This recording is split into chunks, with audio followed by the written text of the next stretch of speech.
হাতে লিস্ট নিয়ে এমএসপি অন্যান্যা সিং তার বোন ললিতার বিয়ের শাড়ি কিনতে একাই বাজারে যাচ্ছিলেন। লাল সালভার স্যুট, পায়ে সাধারণ জুতো, মুখে সাদামাটা ভাব, কোনো বডিগার্ড নেই, যেন এক সাধারণ বোনের মতোই তিনি বাজারে ঢুকলেন। আশেপাশের দোকানদার কেউই চিনতে পারল না তিনি কে। তার চোখ সোজা গিয়ে পড়ল সেই পুরনো কাপড়ের দোকানে। এখান থেকে তিনি আগেও বহুবার নিরাপত্তা ছাড়া চুপচাপ কেনাকাটা করেছেন। এসপি অন্যান্যা ধীরে ধীরে দোকানে প্রবেশ করলেন। দোকান বড় ছিল না, কিন্তু চারদিকে রঙিন শাড়ির গাঁট ভরা। কাউন্টারে দোকানদার হিসাব করছিল, আর প্রায় ২০ বছরের এক ছেলে গ্রাহকদের শাড়ি দেখাচ্ছিল। অন্যান্যাকে ঢুকতে দেখে কেউ বিশেষ গুরুত্ব দিল না। মনে হল এক সাধারণ ক্রেতাই হয়তো। তিনি কাউন্টারের কাছে গিয়ে বললেন, ভাইয়া, আমার বোনের বিয়ে, ওর জন্য খুব ভালো শাড়ি চাই, কিছু ভালো ডিজাইন দেখান। ছেলেটি অনাগ্রহ নিয়ে কয়েকটা শাড়ি টেবিলে ছুড়ে দিল। অনন্যা এক এক করে শাড়ি তুললেন। দেখছেন, কখনো রং পছন্দ হচ্ছে না, তো কখনো বর্ডার। ত্যাগটাটে বললেন, এটার রং খুব হালকা, ললিতার গায়ে মানাবে না, বর্ডারও খুব পাতালা। আরেকটা দেখে বললেন, আরে এটা তো খুবই চকচকে, বউকে একটু সোবর লাগা উচিত। অর্ধঘণ্টা কখন চলে গেলে বোঝাই গেল না। দোকানে ভিড়ও বাড়ছিল, ছেলের মুখে বিরক্তি স্পষ্ট। রামলাল তার মোটা চশমার ভেতর দিয়ে বারবার অনন্যাকে দেখছিল। শেষে সে একটু রুক্ষ স্বরে বলল, ম্যাডাম, সবই ভালো পিস, এদের মধ্যে থেকেই একটা নিয়ে নিন। কিন্তু অনন্যার মন মানছিল না। এটা শুধু শাড়ি নয়, তার বোনের প্রতি তার ভালোবাসা, আদর। তিনি শান্ত স্বরে বললেন, আমার তাড়া নেই, বোনের বিয়ে সেরা জিনিসই লাগবে। রামলাল ছেলেটিকে ইশারা করল। ছেলেটি বিরক্ত মুখে তলঘর থেকে নতুন বানবিল এনে ফেলল। টেবিলে শাড়ির পাহাড় জমল। অনন্যা এক এক করে দেখছেন, আর রামলালের মেজাজ গরম হচ্ছে। ছেলেটি মালিকের কানে বলল, আধো ঘণ্টা ধরে মাথা খাচ্ছে, একটা শাড়িও পছন্দ করছে না। অনন্যা কথাটা শুনলেন। এক মুহূর্ত খারাপ লাগল। চাইলে তিনি ১ মিনিটে দোকানে তালা লাগিয়ে দিতে পারেন, কিন্তু তিনি তার ক্ষমতা ব্যবহার করতে চাননি। প্রায় ১ ঘণ্টা পর তার চোখ পড়ে একটি গাঢ়াই মেরুন শাড়িতে, পুরো শাড়িতে সূক্ষ্ম কারুকাজ, যেন ললিতার জন্যই বানানো। অন্যের মুখে শান্ত হাসি ফুট। হ্যাঁ, এটাই চাই, প্যাক করে দিন। রামলাল স্বস্তির নিঃশ্বাস পেল। ছেলেটি প্যাক করে দিল। অনন্যা টাকা দিলেন, প্যাকেট নিলেন। বেরোতে যাবেন এমন সময় প্যাকেটের কোণ থেকে একটি আলগা সুতো চোখে পড়ল। তিনি থমকে শাড়ি খুলে দেখলেন, বর্ডারের একটি জায়গায় সুতো ছেঁড়া। টান দিতেই সেলাই খুলছে। এটা ডিফেক্টিভ পিস। অনন্যার মুখ পড়ে গেলে তিনি আবার কাউন্টারে ফিরে এসে বললেন, ভাইয়া, দেখুন, এখানে সুতো ছড়া, পুরো শাড়ি নষ্ট হয়ে যাবে। রামলাল উদাসীনভাবে বলল, এতে ছোটখাটো তো চলে ম্যাডাম, নিয়ে যান, দর্জি দিয়ে ঠিক করিয়ে নেবেন। অনন্যার গলা কড়া হয়ে গেলে, চলে মানে? আমি পুরো দাম দিচ্ছি, ঠিক শাড়ি চাই। রামলালও রেগে উঠল। বারবার বদলানো যাবে না, আপনি নিজেই দেখে নিয়েছেন, আমাদের দোষ কি? ছেলেটি হাসতে হাসতে বলল, ম্যাডাম এতক্ষণ ধরে সব দেখলেন, এখন নাটক কেন?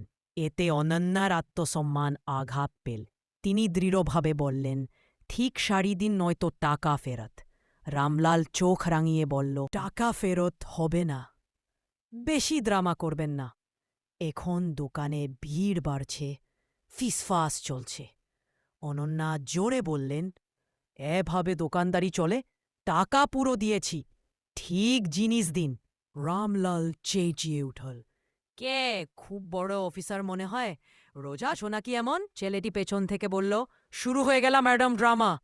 অনন্যা তাকিয়ে দেখলেন, তার চোখের কঠোরতা এতে পাইছিল যে বড় বড় অপরাধীও ভয় পায়।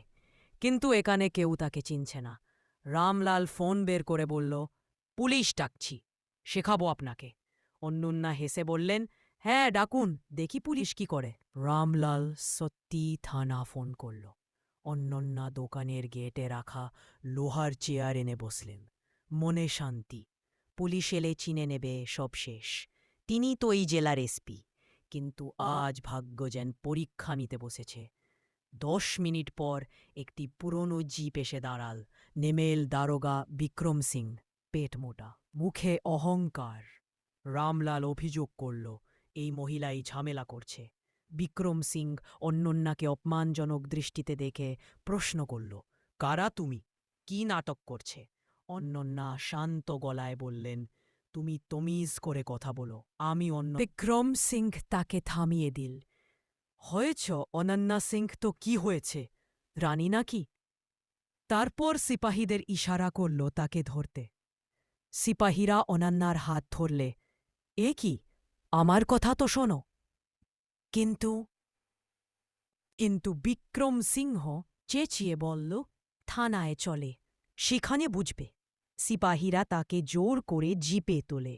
ভিড় থেকে তিরস্কার। দেখো, বলো ম্যাডাম, এখন জেলে যাবে। জিপ থানা পৌঁছাল। সেখানে অনন্যাকে টেনে নামানো হল। তিনি একদম নীরব।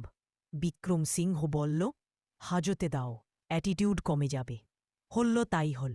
তাকে স্যাঁতে নোংরা হাওয়ালাতে ঢুকিয়ে তালা লাগিয়ে দেওয়া হল। তিনি চুপচাপ দাঁড়ালেন, ভাবলেন, কত নিচে নামলে মানুষ এমন করে। ঠিক তখন পাশের টেবিলে বসা অন্য দারোগা রাজেন্দ্র সিংহ ঘটনা দিচ্ছিল। তিনি পরিশ্রমী ও সৎ অফিসার হিসেবে পরিচিত।